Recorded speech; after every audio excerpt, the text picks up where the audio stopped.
TFS and ExG are both fighting on Division 2304 against BxS and EiS, and we're going to be covering all of the insane carnage and highlights of this war that we caught yesterday. So are you ready for this madness?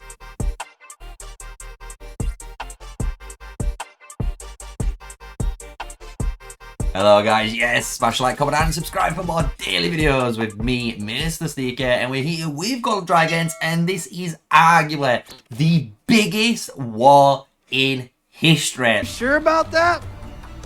You sure about that? Of Call of Dragons by a landslide. We have TFS and ExG allied together versus EiS and BxS, and we are gonna be watching one of the most insane coordinated pushes in history here, with TFS and ExG all working together now to try and push into this EiS and BxS line to stop this flag from being built, to try and destroy this flag. And as you can imagine, if you are using a mobile device right about now, it is probably going into the over 9,000 overheat mode, right? Because it is insane to see how many people have turned up, how many legions are on screen. And we can see the battle already commencing here. The amount of different artifacts coming out on both sides of the alliances here, with the TFS major push trying to push back this EiS and BxS line. And if we take a little pause here, you can actually see, look, all of the EiS and BxS line right above me are all in this nice straight line, right? A nice easy line to understand, right? And because of that, they've got two routes, which we're going to showcase a little bit later on when we zoom out and showcase what this scenario looks like, because this is one of the actual coolest areas, I must admit, to have a entire war. Because as you can see here, it's almost like a triangle setup. You've got TFS coming in from this bottom side, while you have obviously EiS coming in from the north. And the cool thing is, with the live draw feature, we can obviously align this out. So you've got the two enemy forces here of the TFS crew basically coming in, while TFS all pushing into this bottom side. So I really do like this kind of like triangle battlefield. And because of this, you can see what we was talking about earlier, right? You can see all of the EiS troops here with all of the BxS guys kind of in this other line. And by doing this, they've created a very strong defensive line that actually allows them to move either side, right? They can actually move up and down. It doesn't matter which way they're going to exit, because whichever way they choose to exit, you can think of, you know, they're going to be able to just move around to the mountain and come back into the fight, right? So really cool little actual planning on that strategy, which I wanted to break down in this first actual clip. We've got two insane pushes to go over. So if you've enjoyed this so far, you know what to do. Hit that like button. Just share this about, because this is easily history in the making we are watching here, with the amount of players and the biggest, strongest of players as well in the top 10 alliances in the entire game, all fighting here at once. It's just crazy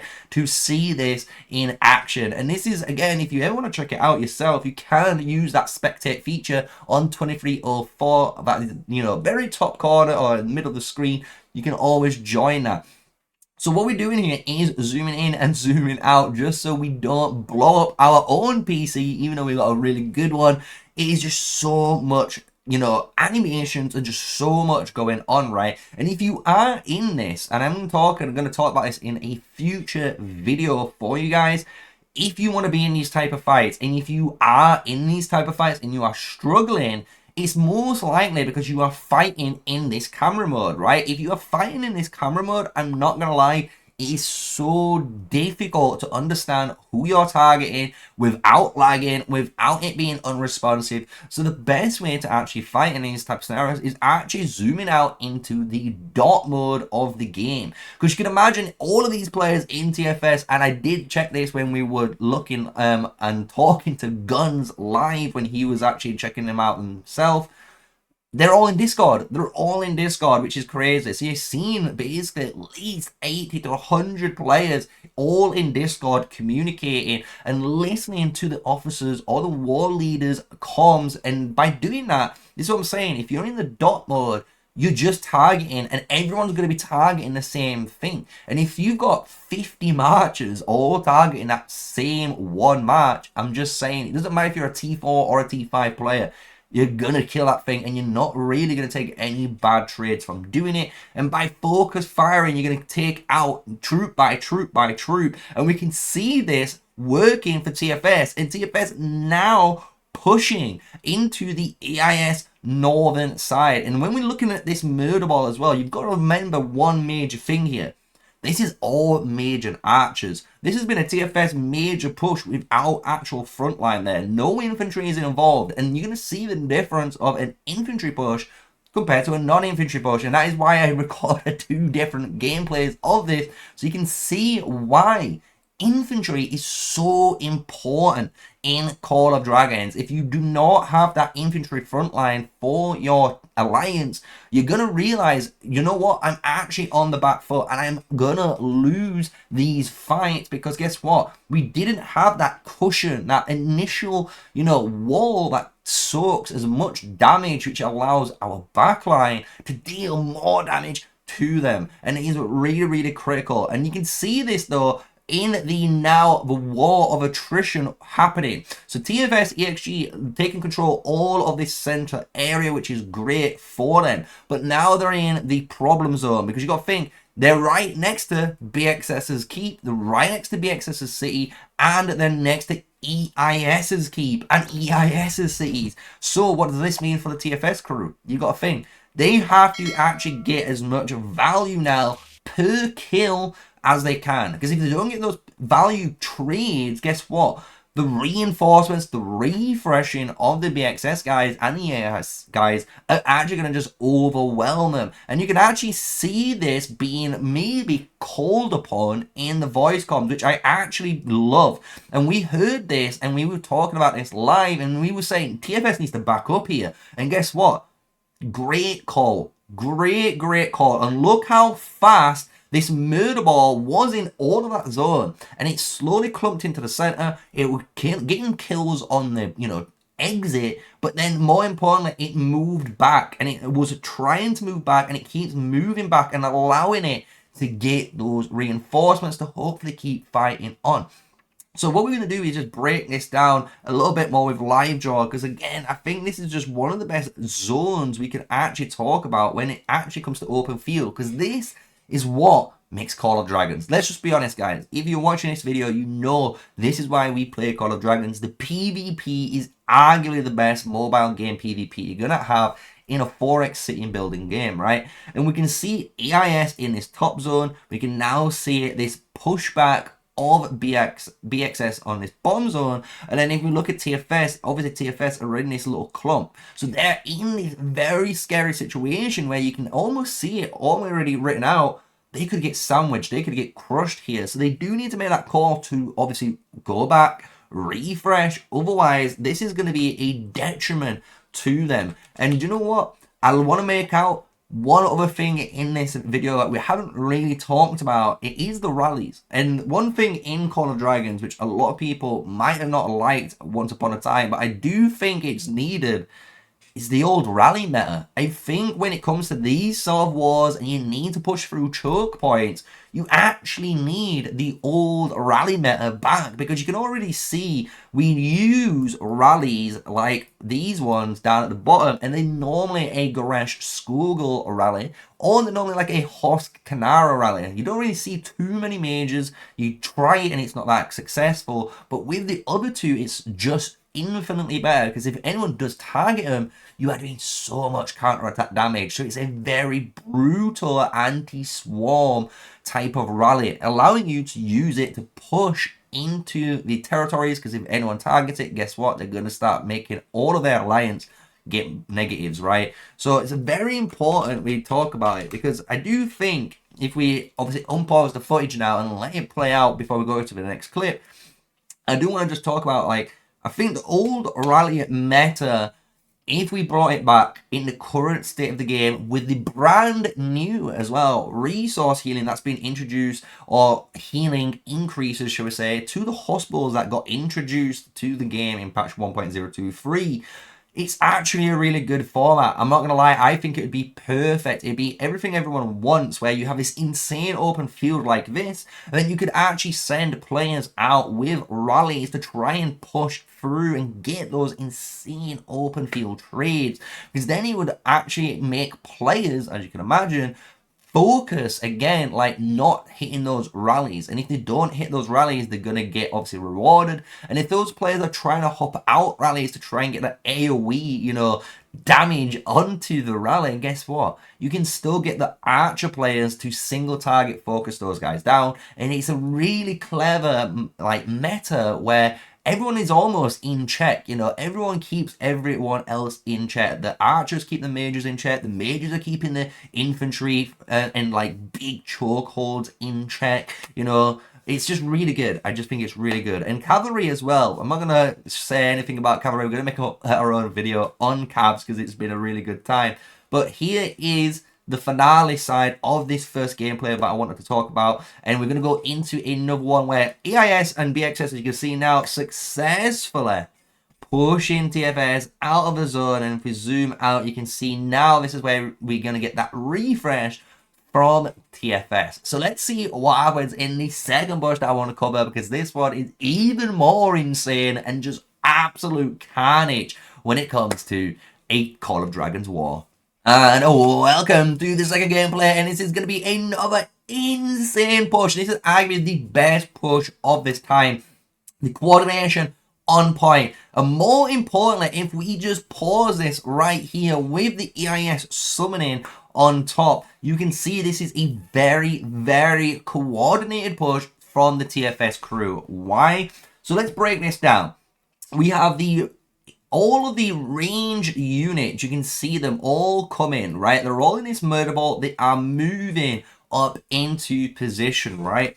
From this, what they're doing is, you can see there's an infantry line. And this infantry line, or let's draw a box, is basically creating space. It's a very advanced term. It's used in other games like Overwatch 2 when you're a tank player like Reinhardt or Winston and you're trying to purposely tank damage and go very aggressive to create just this little bit of space so your team can actually move in, and then you fall back and then you can do it again, right? And you're trying to keep creating the space that's needed for your team. And I really love to see this. And the beautiful thing about all of this, guys, is they do have that infantry line, but more importantly, they're doing it with the Hydra. The Hydra is going to give them all a aura buff, making them even stronger, which is really good. And then on top of this, the Hydra, as you can imagine, is an extra unit. It can do some insane area of effect damage. So EiS and BxS have to obviously respond and respect it, and they do. And I love the fact for two different alliances here, and we're watching two different sides. EiS and BxS was amazing enough to instantly click and come out of the area, come out of the Hydra zone, and more importantly, summon their bear. Because now their bear is in a very dangerous position. It is positioned, as you can see, right in the midst of everyone. And this could be a very scary bear, because it only needs, again, 4 attacks. And once it's done those 4 attacks, it's going to get the ultimate ability of its, you know, behemoth effect, which is that nasty, nasty charge. And just imagine if that charges through all of those guys, which it looks like it wants to do, it is going to be a crazy, crazy tempo swing if the EiS guys can actually take advantage of it. So when we zoom in here, we can now see the range units pushing in. You can see the infantry waiting in the center for all of the range units to obviously pile on top of them, so then they can obviously hide, then push through forward again to get a nice territorial zone. And what you can see here is a very clear direction compared to last time. Last time you saw the TFS ball split into 2 different areas trying to fight on both fronts, right? Compared to this time, look at the funnel. It's a very, very harsh funnel on the north side, and they are pushing very hard against EIS here. They're trying to do maximum damage to potentially wrap around and just negate any sort of EIS reinforcements to this tower that the TFS are trying to destroy. Honestly, I would have loved to hear the voice comms here. I jumped in really quickly to hear Jason swearing and effing off, and I honestly love it. I think it's really funny to hear Jason just telling everyone, you know what, guys? Are you fucking noobs, or are you gonna smash it with your big balls out? I love it. I love it, right?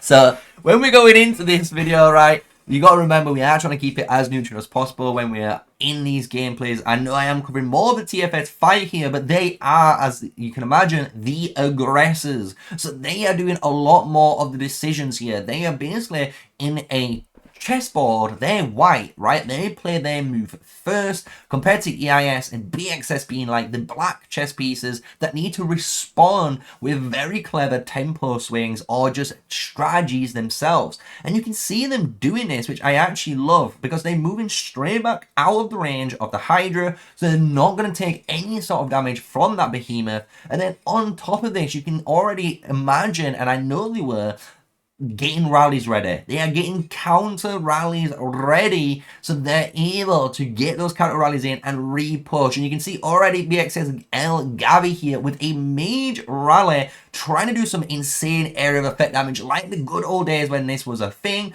But you can see it's getting so targeted, guys. It's actually getting absolutely fried here by the sheer amount of tier 5s that are just targeting this all at once. So you can see it's already at 50% health. I don't know how much trades this is going to get, but you can see the essence of BxS using a counter rally basically, or a rally to try and ease the burden, right? To basically defend really easily and use that as more of a tank, right? And hide behind it, use their range units to deal the damage behind that thing. Very, very good strategy. And you can see EIS doing now the exact same thing on the top side, but with a Skullgirl rally. And everyone knows this is one of my favorite matches right now, and I'm going to make a video specifically on this speed demon that is Skullgirl, that is running rampant right now in the game.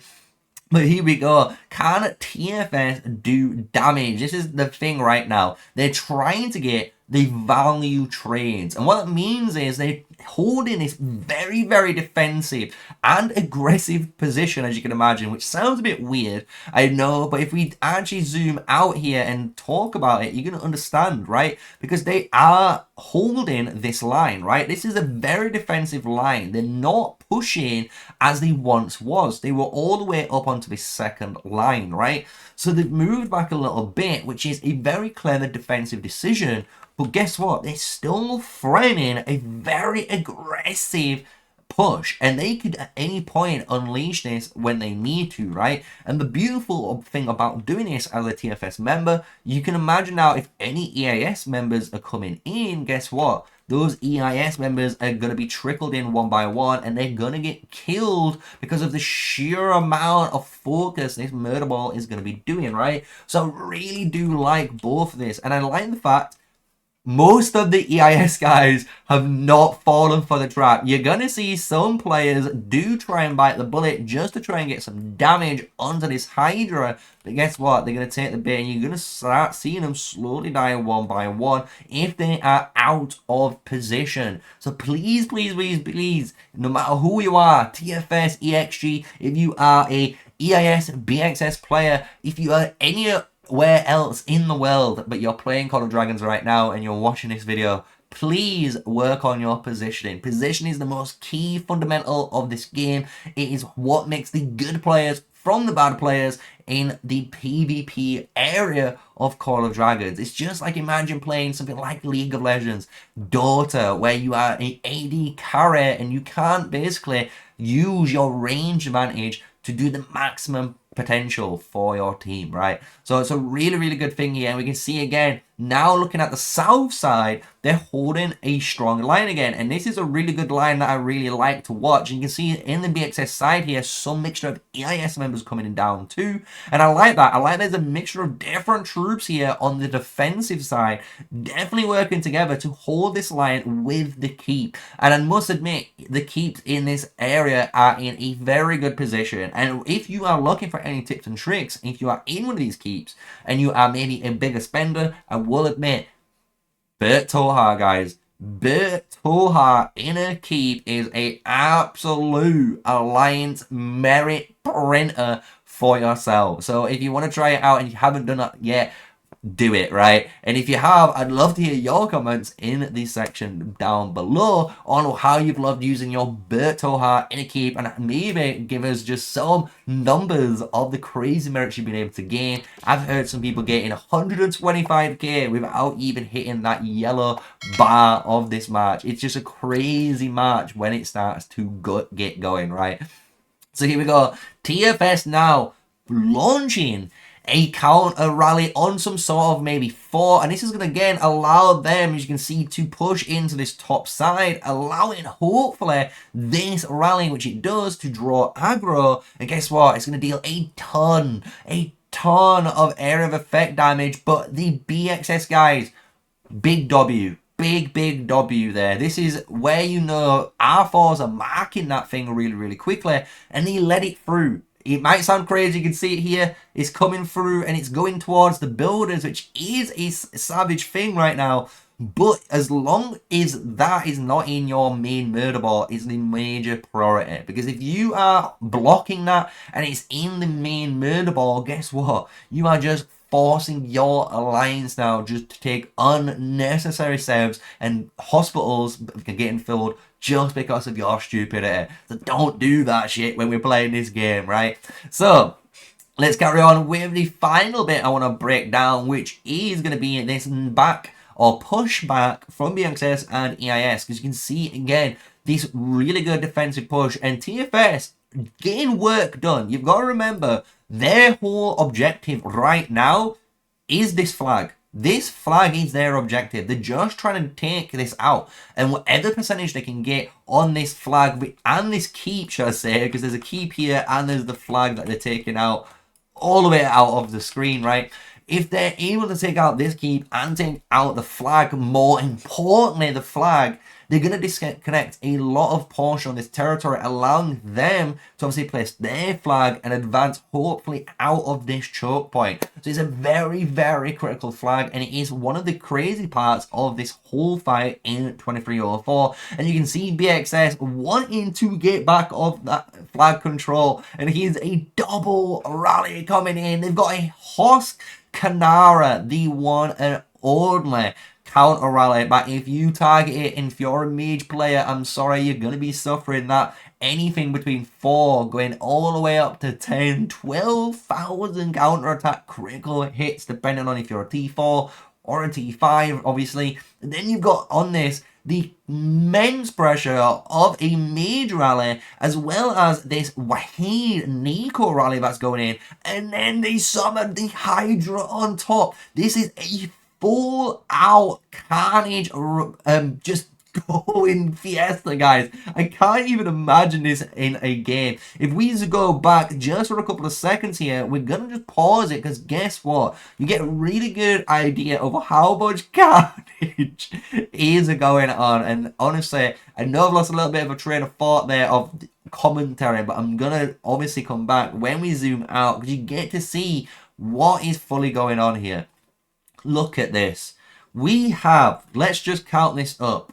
1, 2, 3 rallies coming in from the bottom side. That is already crazy enough. We know there was already a Nico rally and another Husk rally in here. There was 5 rallies being sent from EIS and BxS through this zone, which is crazy. And then on top of all of this, you can see another rally coming in from the top side, and the Hydra now all coming in.